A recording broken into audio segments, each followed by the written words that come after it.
नमस्कार। हाल ही में भारत को अपने 15वें उपराष्ट्रपति मिले हैं, सीपी राधाकृष्णन जी। और ये सिर्फ एक पद पे मतलब व्यक्ति का बदलना भर नहीं है। हाँ, बिल्कुल। हमारे पास जो जानकारी है वो इशारा करती है कि ये शायद नेतृत्व की शैली में, राजनीतिक पृष्ठभूमि में और हो सकता है इस अहम संवैधानिक भूमिका की समझ में भी एक महत्वपूर्ण बदलाव हो। सही बात है। तो आज हम इसी बदलाव को थोड़ा गहराई से समझने की कोशिश करेंगे। हाँ।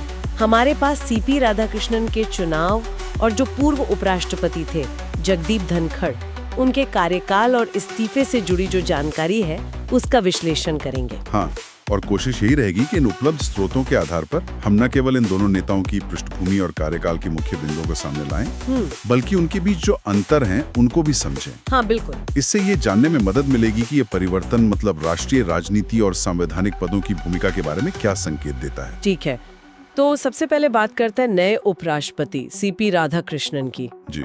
9 सितंबर 2025 को वो भारत के 15वें उपराष्ट्रपति चुने गए। उनकी पृष्ठभूमि देखें तो काफी व्यापक है। हाँ। 4 दशकों का राजनीतिक और प्रशासनिक अनुभव। तमिलनाडु से हैं, बीबीए स्नातक है। जी हाँ, और उनकी राजनीतिक यात्रा भी, जैसा आपने कहा, काफी लंबी और गहरी है। जानकारी के अनुसार वो राष्ट्रीय स्वयंसेवक संघ यानी आरएसएस और बीजेपी से मतलब लंबे समय से जुड़े रहे। अच्छा। और तमिलनाडु में वो भाजपा के प्रदेश अध्यक्ष की महत्वपूर्ण जिम्मेदारी भी निभा चुके हैं। ओ, प्रदेश अध्यक्ष भी रहे हैं। जी, जो राज्य में पार्टी के संगठनात्मक ढांचे में उनकी पकड़ को दिखाता है। और उनका संसदीय अनुभव भी है ना? हाँ, बिल्कुल। वो कोयम्बटूर लोकसभा सीट से 2 बार सांसद चुने गए। 2 बार सांसद। जी। इसके अलावा उन्होंने कॉयर बोर्ड के अध्यक्ष के रूप में भी काम किया है। Coir board?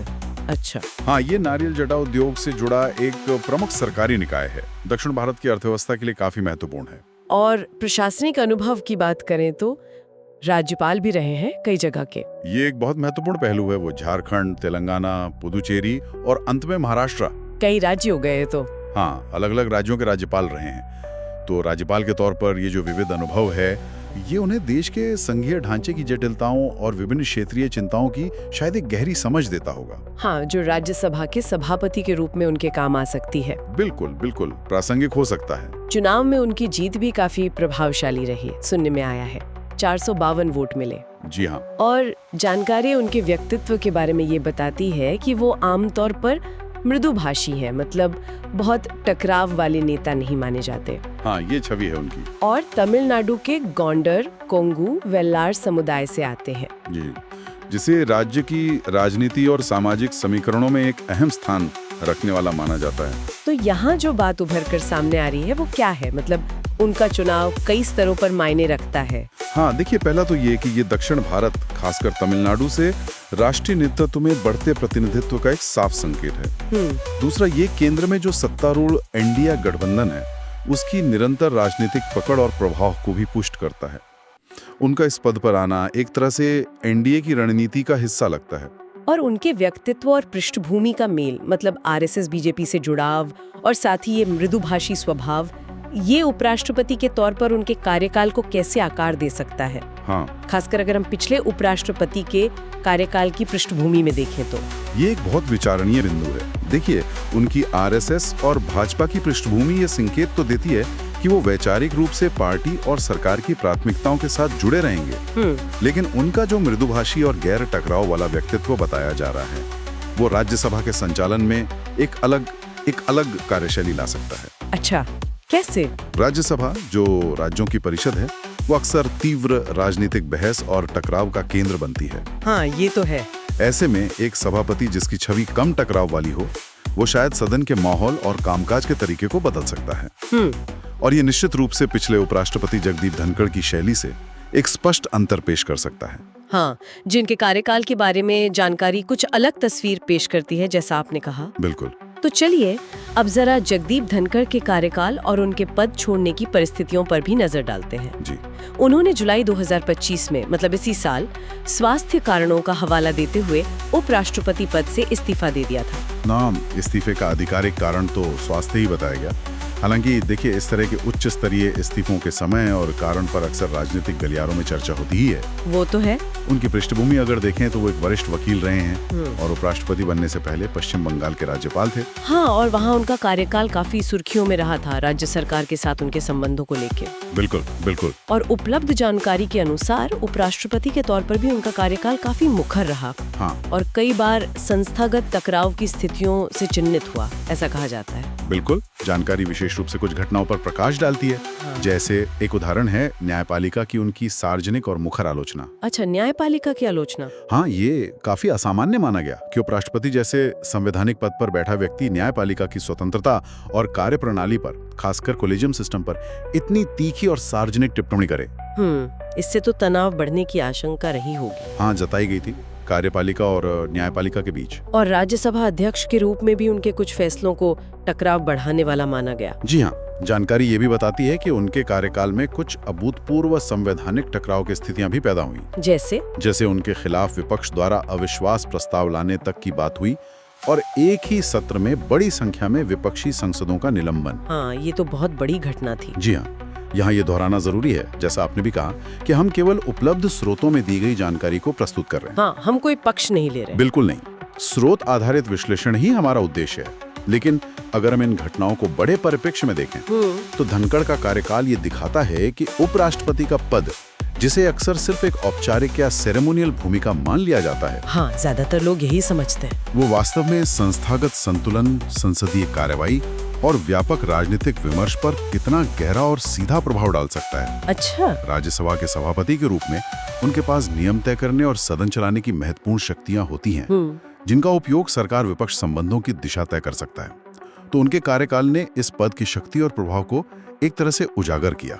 जानकारी उनके कार्यकाल के कुछ सकारात्मक पहलुओं का भी जिक्र करती है ना? जी हाँ, जैसे भारत की सभ्यतागत विरासत और सांस्कृतिक मूल्यों को बढ़ावा देने में उनकी सक्रिय भूमिका। अच्छा। उन्होंने योग दिवस समारोहों और विश्व पर्यटन दिवस जैसे कार्यक्रमों की अध्यक्षता की।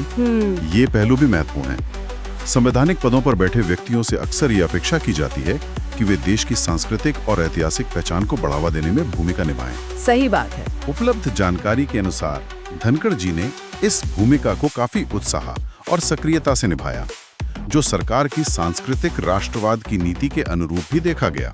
उनके इस्तीफे से जुड़ा एक और व्यवहारिक पहलू भी सामने आता है, वो विधायक के तौर पर उनके पेंशन लाभों की बहाली का मुद्दा। हाँ, ये एक ऐसा विवरण है जिस पर कम ध्यान जाता है, लेकिन ये महत्वपूर्ण है। कैसे? जब कोई व्यक्ति किसी उच्च संवैधानिक पद से, खासकर कार्यकाल पूरा होने से पहले हटता है, तो उसके बाद कुछ व्यवहारिक संक्रमण होते हैं। जैसे कि पेंशन या अन्य पूर्व लाभों की स्थिति क्या होगी। ये हमें याद दिलाता है कि इन पदों से जुड़े केवल राजनीतिक या प्रतीकात्मक आयाम ही नहीं होते। अच्छा। बल्कि व्यक्ति के स्तर पर वित्तीय और प्रशासनिक पहलू भी जुड़े होते हैं। तो कुल मिलाकर जैसा कि जानकारी से लग रहा है, धनखड़ जी का कार्यकाल मुखरता वाला और कभी-कभी टकराव की स्थिति वाला रहा। हाँ।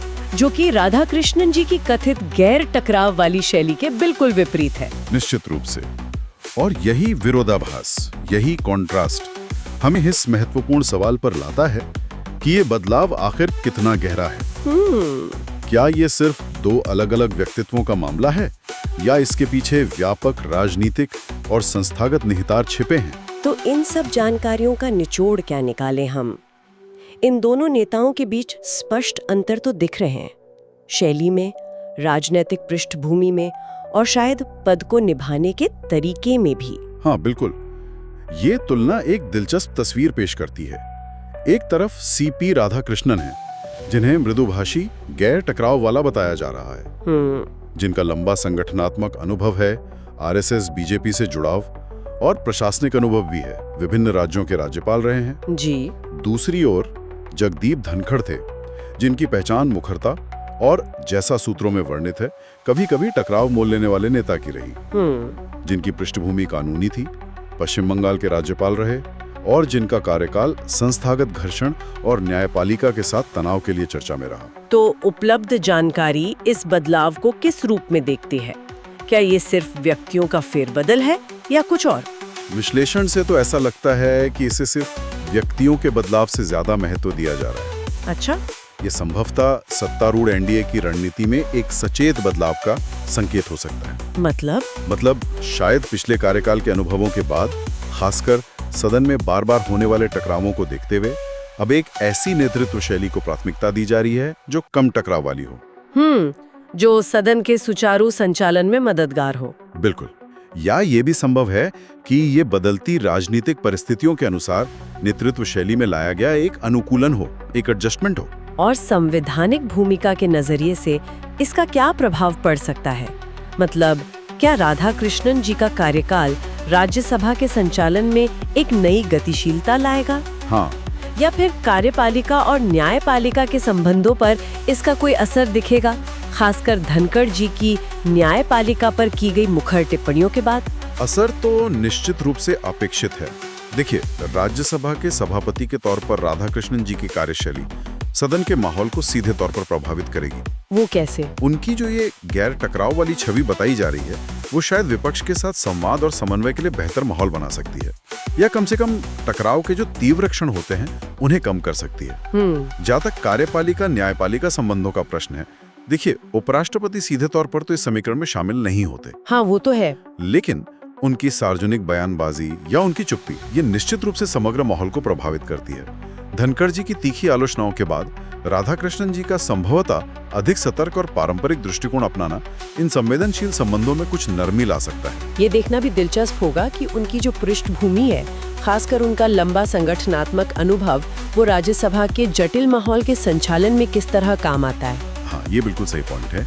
उनका दशकों का संगठनात्मक अनुभव उन्हें पार्टी के भीतर और शायद अन्य दलों के नेताओं के साथ भी पर्दे के पीछे समन्वय स्थापित करने में मदद कर सकता है।